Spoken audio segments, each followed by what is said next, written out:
নমস্কার, বিগ নিউজে আপনাদের স্বাগত। সঙ্গে রয়েছে আমি সুস্মি। 100 দিনের কাজে দ্রব্য সামগ্রী সরবরাহকারী ঠিকাদারদের বকেয়া বিলের দাবিতে উত্তরকন্যায় আজ স্মারকলিপি জমা দিচ্ছে north Bengal MNREGA vendors association. চলুন আপনাদের সামনে তুলে ধরবো সমগ্র চিত্র।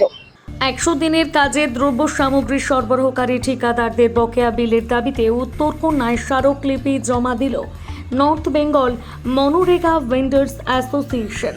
বৃহস্পতিবার অর্থাৎ আজ শিলিগুড়ি লাগোয়া ফুলবাড়ি বটতলা মোড় থেকে কয়েকশো নর্থ বেঙ্গল মনরেগা ভেন্ডার্স অ্যাসোসিয়েশনের সদস্যরা বকেয়া বিলের দাবিতে মিছিল শুরু করে। যদিও ফুলবাড়ির মার্ডার মোড় এলাকায় এই মিছিল আটকে দেয় পুলিশ। পরে 10 জনের একটি প্রতিনিধি দল উত্তরকন্যায় গিয়ে স্মারকলিপি জমা দেন। এ বিষয়ে জলপাইগুড়ি জেলার ভেন্ডার অ্যাসোসিয়েশনের সভাপতি অভিজিৎ বিশ্বাস কি বললেন শোনাবো। আমরা 3 বছর ধরে এমজি এনার্জিএস এর কাজ করেছিলাম। অ্যাকচুয়ালি এটা সাপ্লাইয়ের কাজ ছিল, তা আমরা বিল পাচ্ছি না। তাই নর্থ বেঙ্গল জুড়ে নর্থ বেঙ্গল উন্নয়ন দপ্তরে উদয়নগুলোর কাছে একটা ডেপুটেশন দেওয়ার জন্য আমরা গ্রাম পঞ্চায়েত স্তরে ডেপুটেশন দিয়েছি প্রধানকে, তারপরে ব্লক স্তরে দিয়েছি এবং জেলা স্তরেও ডেপুটেশন দিয়েছি। আজকে উত্তরবঙ্গ জুড়ে প্রতিনিধিমূলক একটা ডেপুটেশন হল। না, বাধা হয়নি। পুলিশের যে সিস্টেম আছে অতটুকু যেতে হবে, বাডার মোড় অবধি যেতে দিল, তারপরে আর দিল না। তাই আমাদের প্রতিনিধিরা গেছে, সব প্রেসিডেন্ট। আমরা 3000-এর মতো লোক এসেছি। হ্যাঁ, বিভিন্ন আমাদের 8টা জেলার থেকে। দার্জিলিং আর কালিম্পং তো এই এনার্জিএসের মধ্যে নেই, তার জন্য ওর 2টো জেলা আসেনি। বাকি 8টা জেলার থেকে সবাই এসছে।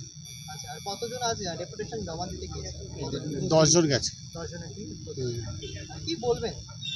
বলবো আমরা সরকারের কাছে আমাদের যেন পাওনাটা মিটিয়ে দেওয়া হয়, এই আমাদের আবেদন সর্বস্তরে বলে আসছি।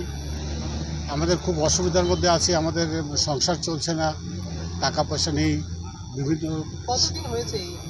প্রায় 3 বছর হয়েছে এই টাকা আটকে আছে। না, টাকা পাচ্ছি না। হ্যাঁ, আমরা গ্রাম পঞ্চায়েত স্তরে আমাদের অ্যাকচুয়ালি টেন্ডার অথরিটিটা ছিল গ্রাম পঞ্চায়েত, তার উপরে ছিল ডিস্ট্রিক্ট ম্যাজিস্ট্রেট, তার নিচে ছিল ব্লক লেভেলের বিডিও। সবার কাছেই আমরা দিয়েছি, স্তরে স্তরে সবার কাছে ডেপুটেশন দিয়েছি। আজকে উত্তরবঙ্গ উন্নয়ন দপ্তরকে দিলাম। এরপরে কি পদক্ষেপ থাকবে? এরপরে আমাদের সবাই বসবো, আজকেই বসবো, সে নেক্সট রূপরেখা তৈরি করব কি হয়, এটার কি সদুত্তর আসে। ওনারা ভেতরে গেছে, ভেতর থেকে বেরিয়ে আসলে পরে আমরা বুঝতে পারবো কি হয়। আমরা একটা নির্দিষ্ট টাইম দেবো, তারপরে আমরা আমাদের ফ্যামিলি নিয়ে রাস্তায় আসতে হবে, তাছাড়া তো কোনো উপায় নেই।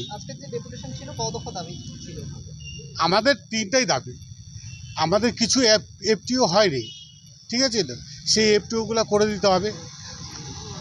আমাদের যে বকেয়া বিল, সেটা বিলটা দিতে হবে, খুব দ্রুত দিতে হবে। আমাদের খুব অসুবিধার মধ্যে আছি, এই আমাদের দাবি ছিল। আপনার নাম? আমার নাম শুভেন্দু দাস, আমরা আলিপুরদুয়ারের সম্পাদক।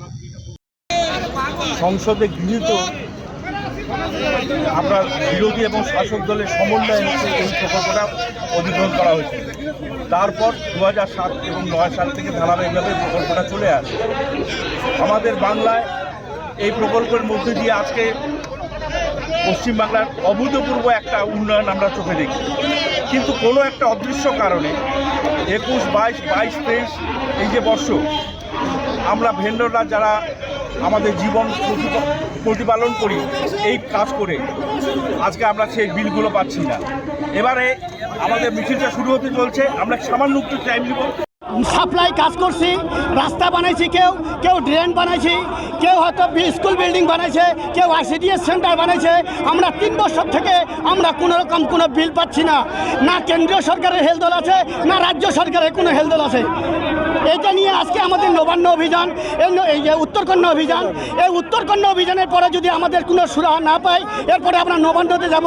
নবান্নতে আগে যদি না হয় আমরা চলে যাব দিল্লিতে। আমরা এখন আজকে আটকে আছি, আমাদের বিক্ষোভ প্রদর্শন এখন চলবে। আমাদের প্রতিনিধি যাবে উত্তরকন্যাতে, ওনারা গিয়ে ডেপুটেশনটা নিবে, তারপরে ওনারা যেটা সিদ্ধান্ত দেবেন সেটা সিদ্ধান্তই আমরা রাখবো।